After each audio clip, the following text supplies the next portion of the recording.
Hello everyone, welcome back to Ansarkari. So, starting with our next topic, under the broader subheading of the capital markets in India. So, we'll be covering the ADRs and GDRs, जिनको हम commonly ADR GDR बोलते हैं.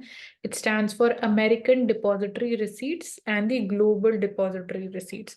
तो दोनों function same तरीके से करते हैं, but there is a minor difference between both of them. So इस पे we have already seen a prelims questions.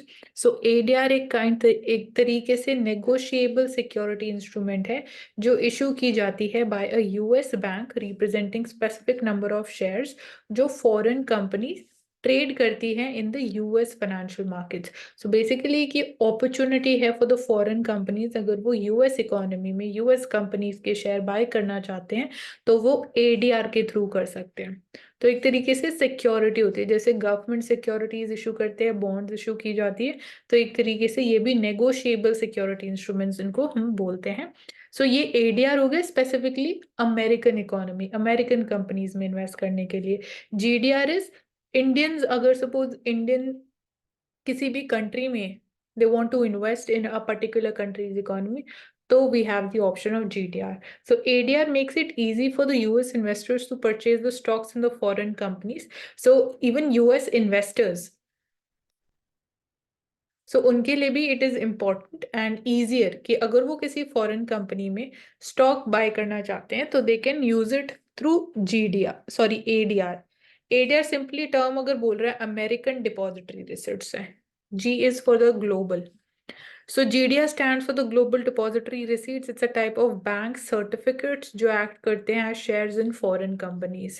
So अगर आपके पास if you hold a GDR, it means कि suppose for example an Indian has invested in or Indian has bought the shares of a particular foreign company. So Indian companies में आप easily invest कर सकते हो through NSE, national stock exchange and Bombay stock exchange. पर जब बात आती है कि अगर सपोज आपको किसी फॉरेन कंपनी में शेयर्स बाय करने हैं, so for that we have GDRs. So it's a mechanism by which a company can raise the equity from international market. तो कंपनी के लिए भी बेनिफिशियल है कि इंटरनेशनल मार्केट से वो लोग इक्विटी रेज कर सकते हैं, not just from the investors of their own particular country. तो both the ways it is beneficial. तो जीडीआर इज. मानसी जी एक सेकेंड. हाँ जी. In the hello. हाँ जी इन द बोलो. Previous slide you wrote BSE, तो ये बॉम्बे स्टॉक एक्सचेंज है ना? हाँ BSE, yes. NSC national stock exchange, BSE is Bombay तो स्टॉक. फिर तो फिर इसमें ग्लोबल डिपॉजिटरी रिसीट्स, अच्छा ठीक है. ओके. नहीं, मैं आपको कंसेप्ट समझ अमेरिका में आ. वाला किसमें स्पेसिफिक है?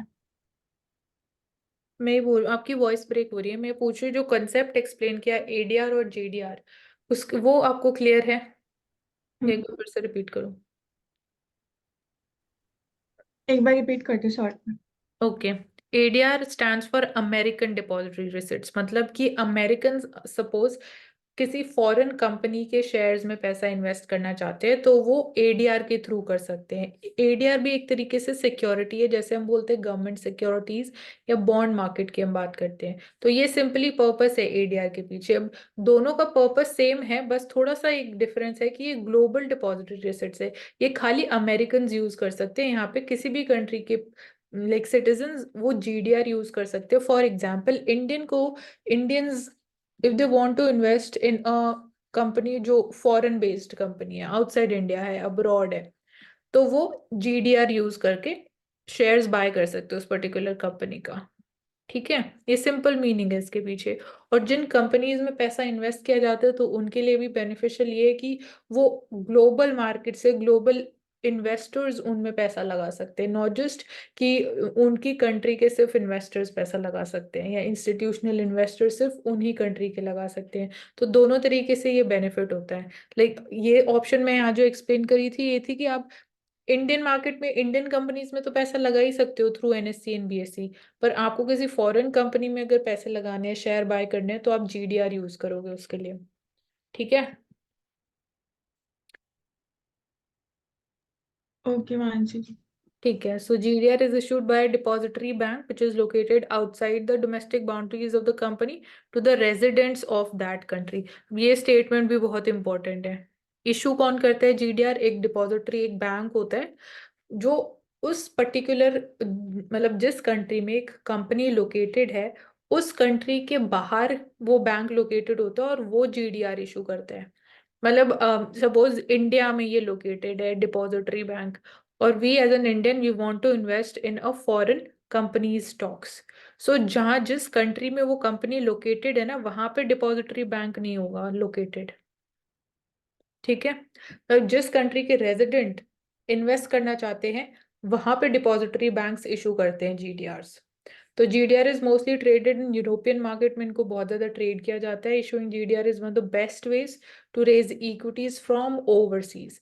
इंटरनेशनल मार्केट से पैसा रेज किया जाए तो जीडीआर और एडीआर यूज किए जाते हैं।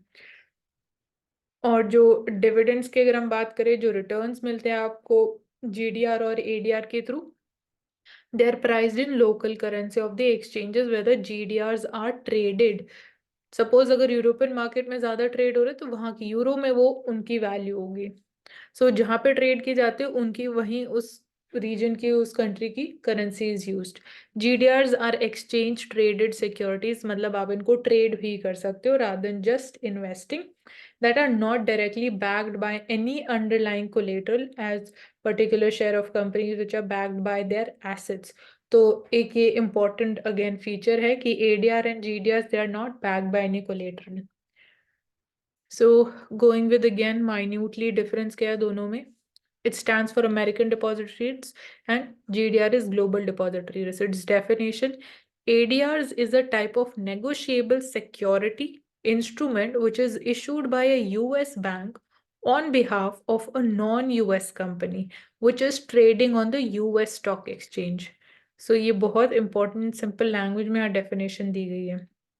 I hope प्रेरणा clear है ADR का मतलब through this definition। Yes Mansi ji.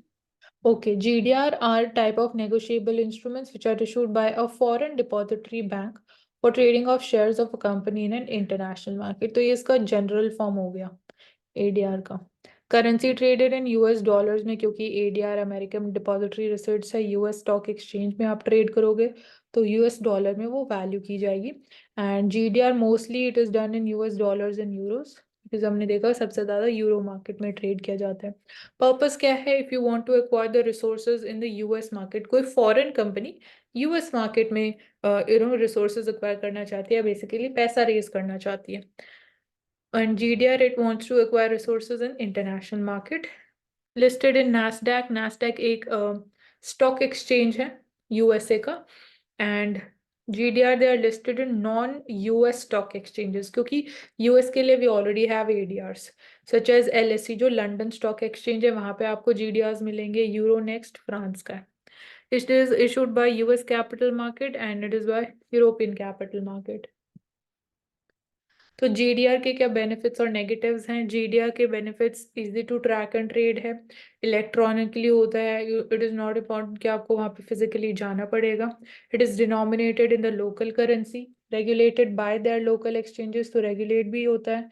And offers international portfolio diversification, वही जनरल पॉइंट्स है। नेगेटिव में थोड़ा सा कॉम्प्लेक्स टैक्सेशन है, लिमिटेड सिलेक्शन ऑफ कंपनीज हैं, ये नहीं कि आप सभी कंपनीज में कर सकते हो invest. Listed and limited companies are there which are offering GDRs। Investors who are exposed indirectly to the currency and the geopolitical risk। तो एक ये सबसे बड़ा यहाँ पे बोल सकते हैं कि नेगेटिव या रिस्क एसोसिएटेड है विद जीडीआरस। सपोज कोई जियोपॉलिटिकल रिस्क है, कोई वॉर स्टार्ट हो जाता है जिसकी वजह से यूरोपियन इकोनॉमी और उसकी फंक्शनिंग के ऊपर इम्पैक्ट होता है नेगेटिवली, तो आपका जो पैसा, it might be possible you might suffer some losses. And currency risk are also there when we say कि एप्रिसिएशन और depreciation of a currency, so उसकी वजह से उसको हम बोलते हैं करेंसी रिस्क। तो पोटेंशियल लैक ऑफ लिक्विडिटी भी पॉसिबल हो सकता है।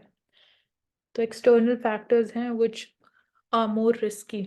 एडीआर्स इन डिटेल स्पॉन्सर्ड एडीआर्स होते हैं और एक होता है अनस्पॉन्सर्ड एडीआर्स। So sponsored ADRs, a bank issues a sponsored ADR on behalf of a foreign company। The bank and business they enter into a legal agreement। Usually foreign company pays the cost of issuing an ADR and retains control over it while the bank handles the transaction। तो ये sponsored है, इसीलिए इसको sponsored बोल रहे हैं, क्योंकि foreign company जितना भी कॉस्ट है उसको इशू करने के पीछे that is beared by the issuing foreign company. And जो ट्रांजैक्शन कॉस्ट है that is borne out by the banks. Unsponsored में बैंक में also issue an unsponsored ADR, bank ही उसको इशू करता है. जो सर्टिफिकेट है it represents no direct involvement या पार्टिसिपेशन या even permission from the foreign company. तो अनस्पॉन्सर्ड एडीआर्स में फॉरेन कंपनी की परमिशन नहीं होती है, कोई पार्टिसिपेशन नहीं होता है डायरेक्टली. स्पॉन्सर्ड में it is a direct participation. And theoretically, there could be several unsponsored ADRs for the same foreign company issued by different US banks. So, इनका थोड़ा सा हम बोल सकते हैं कि unsponsored, a little risky.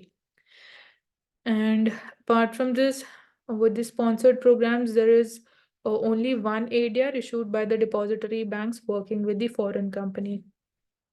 So, varying dividends हो सकते हैं, and the important point है.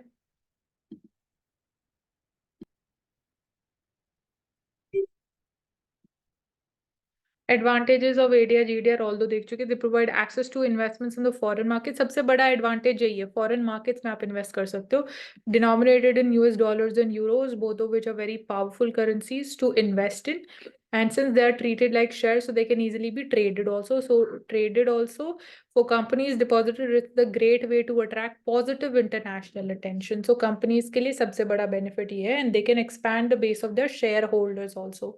So ये broadly एडवांटेजेस हैं एडीआर और जीडीआर के. Negatives, depository receipts, they are one of the most expensive ways to raise the capital for the companies. क्योंकि जो again transactions है या जो cost है उसके पीछे, in case of sponsored ADRs and GDRs, that is borne out by that foreign company. And since all the transactions they are happening in foreign currencies, so investments capitals subject to volatility भी होता है. जैसे हमने देखा geopolitical risks can also be costly. And liquidity risk भी exist करते हैं. And deposit risks, they are only suitable for the high net worth individuals. Because आपको अगर invest करना है ऐसी companies के share में, तो obviously आपको कुछ conditions होती होंगी and amount भी बहुत ज़्यादा चाहिए, क्योंकि आपको foreign currency में पैसा convert करके invest करना पड़ेगा. So that would be really high. So there are limited number of companies जो इसको offer करती हैं जिसमें आप इन्वेस्ट कर सकते हो, thus leaving lesser choices for the interested investors. So ऐसा भी नहीं है कि सारी कंपनीज अलाउ करती है इंटरनेशनल मार्केट या इंटरनेशनली इन्वेस्टर्स को पैसा इन्वेस्ट करना अपनी खुद की कंपनीज में. Okay, so here we complete with ADR and GDR, so we can take up the doubts.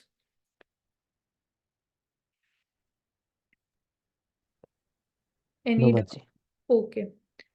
Okay, thank you so much for joining us on Ansarkari, and stay tuned for much interesting and detailed videos.